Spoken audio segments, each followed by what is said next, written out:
12 years, Allie. That's a long time to be an assistant. The words floated across the sleek glass desk like poison wrapped in silk. I sat motionless, the corners of my mouth refusing to twitch. My eyes locked on the man I'd reported to for nearly a decade, Vice President Marcus Grant. His tone was casual, almost friendly, but the weight of what he was saying pressed down on my chest like a boulder. I already knew. The signs had been building for months. The sudden cancellations of meetings I'd always attended, the accidental exclusion from department-wide emails, the whispered conversations that stopped the moment I walked into the room, and of course, the new golden boy, Caleb, fresh out of business school, louder than necessary, and always within arm's reach of Marcus with coffee in hand and compliments on his tongue. I understand, I said calmly, folding my hands in my lap even as my heart pounded in my ears. Is this effective immediately? Marcus looked almost relieved that I wasn't crying or yelling. That wasn't my style. You'll receive 2 weeks severance. HR will help you transition out by the end of the day. And for what it's worth, Allie, this isn't personal. Of course it wasn't personal. That's what people always say when they gut you without blinking. I see, I said, rising to my feet with practiced grace. Then let me be the first to congratulate Caleb. Marcus cleared his throat, clearly uncomfortable with my composure. He's got potential, and we need people who think big. And people who say yes to everything you suggest, I added with a gentle smile. I'll gather my things. I extended my hand across the desk. Marcus hesitated, then shook it. His grip was firm, but I noticed the slight tremble. Maybe somewhere deep down he knew this wasn't right. But he did it anyway. The door to his office clicked shut behind me. I made my way down the hallway, past the cubicles where whispers were already starting. I didn't look at anyone. Not yet. My desk was neatly organized. Always had been. I pulled out a cardboard box from beneath, the one I had kept just in case. You don't last 12 years in corporate without preparing for sudden endings. As I packed my notebooks, the USB drive tucked into the far left drawer caught my eye. Black, unmarked, and seemingly ordinary. I'd built the company's internal tracking and inventory system over 6 years. Not in my job description, but I did it because no one else could. Every bug fix, every custom patch, every update lived on that USB. I hadn't touched it since Caleb started shadowing me. I tucked it into my bag. Allie? It was Jenna from compliance, standing awkwardly at the edge of my cubicle. Her face looked pale, confused. Is it true? I nodded once. It's true. But why? Apparently assistants don't get promoted, I said, my voice steady. Jenna looked horrified. But you do everything. Half of this department would fall apart without you. I smiled, more genuinely this time. Well, I guess we're about to find out. As I walked toward the exit, a familiar sting rose in the back of my throat. I wasn't just leaving a job. I was leaving a part of myself. 12 years of loyalty, of solving problems before they reached anyone's desk, of cleaning up messes no one even knew existed. No performance review. No thank you. Just a handshake and a door. The parking lot was unusually bright for a Friday afternoon. I sat in my car for a moment, letting silence wrap around me like a weighted blanket. My phone buzzed. A message from my sister. Lunch this weekend? You've been MIA lately. I stared at the message and exhaled slowly. I hadn't told anyone what was happening. Not yet. I wanted to process it first. Alone. Back at the office, I imagined Caleb sliding into my old chair, firing up the system I had spent years building. He had no idea how much was custom-coded. No idea how fragile it was without the correct maintenance sequence. And no idea that the only person who fully understood it had just walked out the door with a quiet smile and a black USB in her purse. That night, I poured a glass of wine, opened my laptop, and logged into a private backup account I'd created long ago, the one no one knew about. The system was stable, for now. But if someone made even a minor change in the wrong module, well, tomorrow would be interesting. The next morning, I woke early. out of habit more than anything else. 12 years of routine doesn't disappear overnight. The sunlight was just beginning to filter through the curtains as I sipped my coffee and opened my laptop. No alarms, no urgent emails, no long to-do list waiting for me. For the first time in over a decade, my day was entirely my own. And yet, something inside me buzzed. A strange tension, like the charged air before a thunderstorm. At 9:13 a.m., it started. My phone lit up with a flurry of messages. Jenna, Allie, something's wrong with the system. Files are missing? Ben from IT. Hey, weird question. Do you remember how the inventory software logs updates? We can't access anything after Q3. Tamara from accounting. Emergency. Are you available to talk? Please? I leaned back in my chair, my heart beating calmly. I wasn't gloating. I wasn't even angry anymore. I just felt inevitable, like watching dominoes fall that someone else had lined up. Because here's the thing. The custom system I'd built worked beautifully, as long as you understood its intricacies. Every quarter, there was a scheduled update. Every month, there were manual data reconciliations that had to be triggered, or else the cascading backups would lock. It was all documented, in a guide that Caleb had bragged he didn't need to read. My phone vibrated again, harder this time. Jenna. Marcus is losing it. System crashed. They can't process orders. Help? Another message popped up seconds later. Unknown number. Allie, this is Marcus. Call me immediately. I smiled softly, setting my phone down. It kept buzzing, relentless, desperate. I watched the screen until it stopped, leaving a heavy silence behind. At 9:57 a.m., the corporate website went offline. By 10:15 a.m., the VP's direct line was blowing up from vendors, clients, and other departments needing access to inventory data they couldn't retrieve. It was pure chaos. And I wasn't even there. I wasn't malicious. I hadn't sabotaged anything. I had simply left. And the house of cards Marcus had built on arrogance and favoritism collapsed the moment it lost the one thing he had underestimated: knowledge.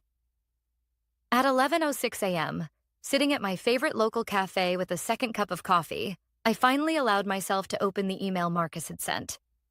Subject: urgent. Request for assistance, Allie. I realize yesterday's conversation may have been abrupt.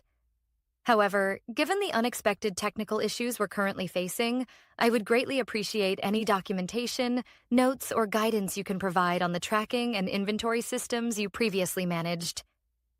This would be a tremendous help to the team and the company as a whole. We are willing to compensate you for your time. Please contact me as soon as possible. Regards, Marcus Grant, VP Operations. I reread the message twice, savoring the irony. 12 years, and all it took was 24 hours for them to realize the value they'd thrown away. I glanced at the clock. 11:15 a.m. Just about the time corporate would be holding the emergency crisis meeting. The one I would have normally organized, prepared notes for, and led calmly through solution steps. Instead, they had Caleb.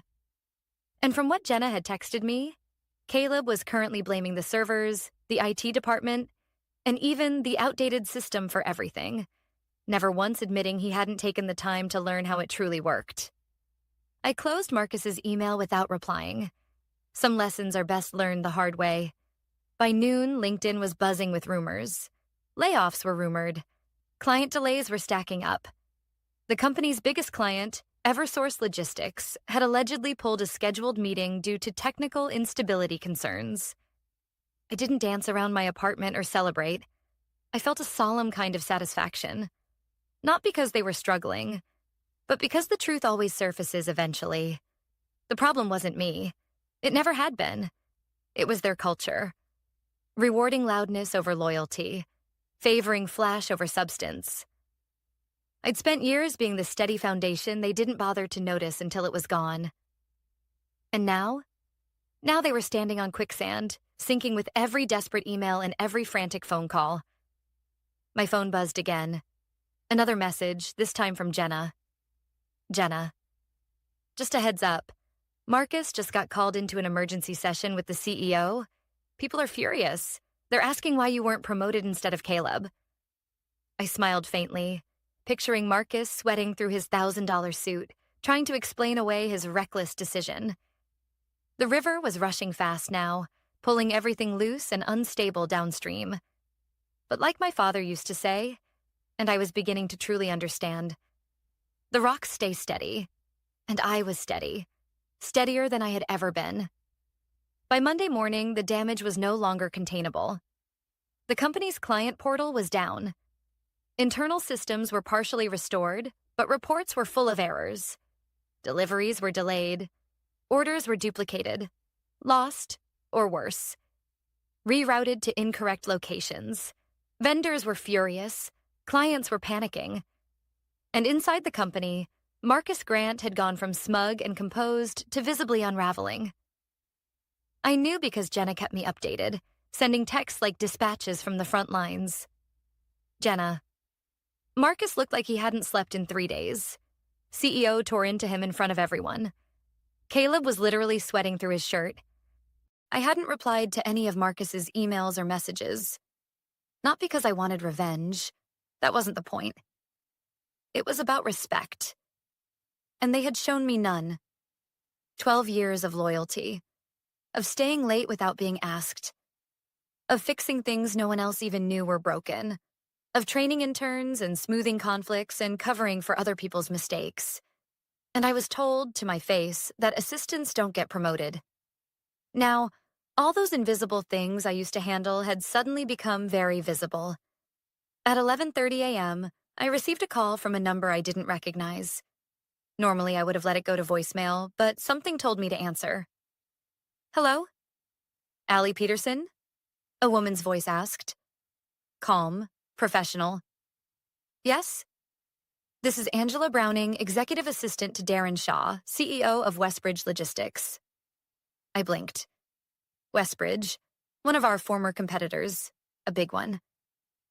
I hope I'm not catching you at a bad time, she continued. Mr. Shaw would like to meet with you this week. Your name came highly recommended. My breath caught slightly. May I ask who recommended me? There was a pause. I believe it was one of your former clients at Eversource. They said, and I quote, "She's the only reason we renewed with them last year." I exhaled slowly. I'd be happy to speak with Mr. Shaw. Wonderful, Angela said. We'll set something up for Thursday morning. After we ended the call, I stared at my phone for a long moment. My hands weren't shaking. My chest wasn't tight. This wasn't panic. It was possibility. That evening, I met my sister for dinner. Elena, the practical one. HR director at a healthcare firm, never missed a step in life. We sat at a small Italian place near the river, the kind we used to visit when we were kids and still believed everything in life was fair and made sense. She listened quietly as I told her everything. The firing, the crash, the aftermath. And then I showed her Marcus's original termination email. Cold. Detached. Like it had been written for a printer, not a person. Elena's eyes darkened. You know, you could sue, she said, cutting into her pasta with surgical precision. Not just for wrongful termination, but for discrimination. 12 years without promotion? That's not a coincidence. I don't want to sue, I said softly. I want to build something better. She raised an eyebrow. Meaning? I want to work somewhere that values what I do, where they see me as more than a background character. Somewhere I can grow, lead, be seen. She nodded slowly, then gave a small smile. You always did like fixing broken systems. Only when they're worth fixing, I replied. We clinked wine glasses over that. The next day, I received another email. This time from Paula Hensley, a senior director I used to support years ago before she transferred departments. Allie, I just wanted to say, I'm sorry. I should have said something when I heard what Marcus did, but I was afraid of making waves, of putting my job at risk. It wasn't right. Everyone here knows it. You were the glue. Whatever you do next, they'll be lucky to have you. And if there's ever anything I can do, Say the word. It made me pause, because I'd spent years thinking no one noticed, that everything I did was invisible. But it turns out, invisibility doesn't mean absence. People feel your absence, especially when the system starts to break where you used to hold it together. That afternoon, I logged onto my laptop and began updating my resume. It had been years. I opened LinkedIn and quietly toggled my open to work setting to public. Within an hour, I had 3 messages. By the next morning, I had 10. The world was opening in a way it never had before. Not because I shouted, not because I burned it all down, but because I had quietly walked away from what didn't value me and chose to let my work speak for itself. And it was speaking. Loudly. The Westbridge Logistics Building was everything Summit Edge wasn't. Modern, open, inviting. Reception greeted me by name and offered espresso while I waited. The air smelled like citrus and fresh ambition, not desperation and old coffee. At exactly 9 a.m., Angela appeared with a warm smile and escorted me to the top floor. "Mr. Shaw is looking forward to meeting you," she said, then added in a quieter voice. "Everyone here is talking about what happened at Summit Edge. You made quite an impression." I gave a polite nod, though my heart was pounding. I wasn't nervous, not exactly. But after being written off as just an assistant for over a decade, walking into a meeting as a sought-after candidate felt surreal. Darren Shaw stood as I entered his office. He was tall, early 50s, dressed in a blazer with no tie, confident without being arrogant. "Allie," he said warmly, extending his hand. "We finally meet." "Thank you for the invitation," I replied, shaking his hand. "Please sit. Can I get you anything?" "I'm good, thank you." We settled into the leather chairs across from each other, sunlight spilling in through the glass behind him. He didn't waste time with pleasantries. "I've spoken with several people, vendors, clients, even a few of your old teammates. They all said the same thing. You were the backbone of that department." I stayed quiet. "They also said you were overlooked, passed over, undervalued." Still, I said nothing, just met his gaze. Darren continued, "Our industry doesn't often reward quiet excellence. It chases the loudest voice in the room, but I'm more interested in the one who keeps the machine running when no one's looking." I felt something loosen in my chest at those words. Something I hadn't realized had been tight for years. He slid a folder across the table. "I'd like you to review this." Inside was an offer letter.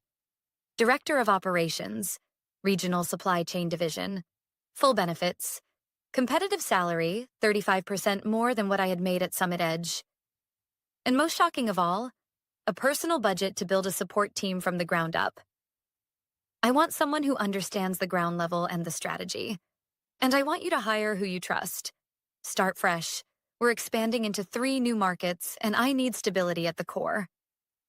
I looked up, stunned. "You're offering me a division?" "I'm offering you autonomy. I don't micromanage. You've already proven you can manage circles around most so-called leaders in this field." The voice in my head, the one Summit Edge had cultivated over the years, tried to whisper, "You're just an assistant. Don't get ahead of yourself." But I silenced it, because I wasn't just anything. I never had been. I nodded once. "I'd like a few days to consider." "Take your time," Darren said, "but we'd like you to start as soon as possible." As Angela walked me out, she grinned. "We've never seen Darren this excited about a hire. You've shaken up more than one executive office this week." Outside, I stood on the sidewalk, watching traffic buzz past. My phone buzzed. A text from Jenna. "Marcus was just escorted out of the building. Effective immediately. No warning." I stared at the message, rereading it twice. Then another message came in. "Tamara from accounting. Dan stepping in temporarily. But there's talk of a full audit. They're blaming Marcus for the system crash and the client fallout. Everyone's nervous." So it had finally happened. Not just a ripple, but a full break. And suddenly, I wasn't angry. I wasn't even satisfied. I was Ready. That evening, I sat at my dining table with a pen and the Westbridge offer letter. I thought about every late night at Summit Edge, every ignored suggestion, every time I'd been praised privately but kept hidden publicly. And then I thought about the team I used to work with. The people like Jenna and Tamara and a few others still stuck under leaders who never saw them. Maybe now I could be the kind of leader I had always needed. I signed the offer. Then I picked up my phone and began writing a message. Not to Marcus or Caleb or anyone at Summit Edge, but to Jenna. Hey, I accepted a new role today. A real one. They're giving me a budget to build a team from scratch. If you're interested, I want you with me. 10 seconds later, Jenna. Name the time and place. I'm in. I smiled and sent 2 more messages. Then I opened my laptop and pulled out the list I'd quietly kept for years. The names of people who deserved better. 3 weeks after signing with Westbridge, I walked into my new office, a corner suite on the 5th floor overlooking the skyline. The nameplate on the door read, Allie Peterson, Director of Regional Operations. I stood there for a moment before stepping inside, letting it sink in. I hadn't been handed this role. I had earned it. And now I had something even rarer than a promotion. I had trust, a new company, a blank canvas, a team to build from the ground up. And I already knew who I wanted. Jenna was the first hire. She'd put in her resignation the day after I texted her. She didn't even wait to give 2 weeks. She didn't need to. Tamara followed. Then another from IT. Word spread quickly, like it always does in our industry. I didn't poach anyone. I simply offered something better. Respect. A voice. A seat at the table. I held interviews, reviewed applications, but half the candidates came from people I had worked with in the past. People who had seen how I operated. Quietly, efficiently, without ego. By the end of the month, I had a full team assembled. Sharp, loyal, experienced professionals who had been overlooked for far too long. At our first team meeting, I stood at the front of a bright conference room, holding a marker in one hand and a sense of purpose in the other. I'm not here to micromanage you, I said. You know how to do your jobs. You've done them for years without credit. What I want to know is, what tools do you need to do them better? That question sparked 2 hours of honest, passionate conversation. We talked about broken workflows, outdated software, communication gaps, and burnout from carrying departments that never thanked us. We didn't just build a new structure. We dismantled the old one, brick by brick, and built something better in its place. Meanwhile, Summit Edge was hemorrhaging. The week after I started at Westbridge, one of their major clients, Eversource Logistics, pulled out entirely. A quiet exit. No press release. Just silence. And then, nothing. Jenna had coffee with an old friend who still worked there. The gossip came like a flood. Marcus had been let go. Caleb was reassigned to a meaningless project. The CEO was furious. The board had launched an internal investigation. Apparently, someone had anonymously sent copies of internal emails to HR, including mine. Marcus's cold dismissal. His refusal to promote long-term employees. His cover-ups when systems began to fail. I never found out who sent them. But I had my suspicions. Late one afternoon, I received a call from a number I hadn't seen in months. Allie? A hesitant voice asked. It's Dan, from Summit. I hadn't spoken to him since the day I cleared my desk. I'm sure you've heard about everything, he said awkwardly. We've taken some hits, big ones. I didn't reply. I just wanted to ask, off the record, did you send those emails to the board? I smiled, though he couldn't see it. No, Dan, but I'm glad someone did. He sighed. We were wrong about you. About a lot of things. I said nothing. We'd like to make things right. I glanced around at my office, at the plants near the window, at the frame message Jenna had left on my desk that morning. Real leaders don't need a title, but now you finally have both. Thanks, Dan, I said gently. But I already am. Then I hung up. That Friday, our team gathered at a rooftop bar to celebrate the end of our first month. We laughed, shared stories, talked about things that mattered. Not just numbers and deadlines, but goals and dreams and how seen everyone felt for the first time in years. Summit Edge used to be my plan for the next 10 years, Jenna said, sipping her wine. Now I can't believe I stayed as long as I did. You stayed because you believed in the work, I replied. We all did. And now? Tamara asked. Now, I said, we do it on our own terms. The sun dipped below the city skyline, and for the first time in a long while, I didn't feel like I had to prove myself. I didn't feel small. I didn't feel replaceable. I felt like exactly who I had always been. Capable, steady, and finally in a place that saw my worth. 3 months into my new role, Westbridge's quarterly report went public. 32% increase in regional efficiency. 2 major accounts acquired from competitors. Employee retention at an all-time high. At the bottom of the internal announcement, a note from CEO Darren Shaw. Exceptional leadership begins with those who understand the work. Allie Peterson and her team exemplify what happens when you recognize talent and trust it. This is just the beginning. I stared at that sentence for a long time. This is just the beginning. After 12 years of being background noise, I had finally become part of the conversation. 2 days later, a news alert popped up on my phone while I was reviewing a logistics proposal. Summit Edge to be acquired by Global Axe Freight Systems following client loss, internal turmoil. I clicked the article. It was clinical, like all corporate obituaries, full of quotes about strategic partnerships and refocusing priorities. But between the lines, the truth was clear. They'd lost 5 major accounts in 6 months. 3 had followed me to Westbridge. The rest had quietly exited after realizing there was no one left who truly understood the systems, the processes, or the people. Caleb had left the company a month ago. Dan had retired early, or so they said. I didn't feel triumphant. I didn't feel cruel satisfaction. I felt confirmed. Everything I had endured, every quiet frustration, every overlooked contribution, it had meant something. Not because I burned it all down, but because I chose to build something better. That evening, I got a message from someone I hadn't heard from in over a year. Barbara Kent, former HR coordinator at Summit Edge. She had left shortly after I did. Rumor was she'd taken a role at a startup and was thriving. Her message was simple. Saw the news. They finally saw what happens when you fire the foundation. Proud of you. I typed a reply and paused before sending it, then erased it. Sometimes silence is the most honest response.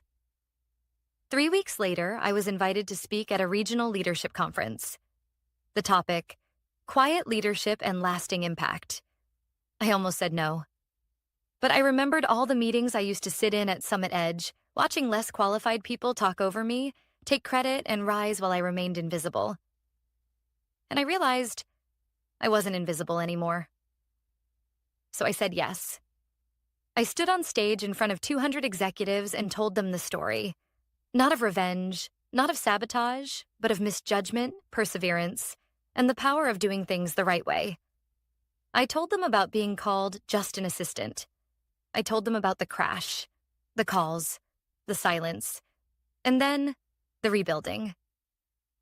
But most of all, I talked about what it means to lead with empathy, with quiet strength and with unwavering integrity. Afterward, 3 young women approached me, junior managers from different companies. One of them said, I didn't think people like us could make it to the top without compromising who we are. I smiled.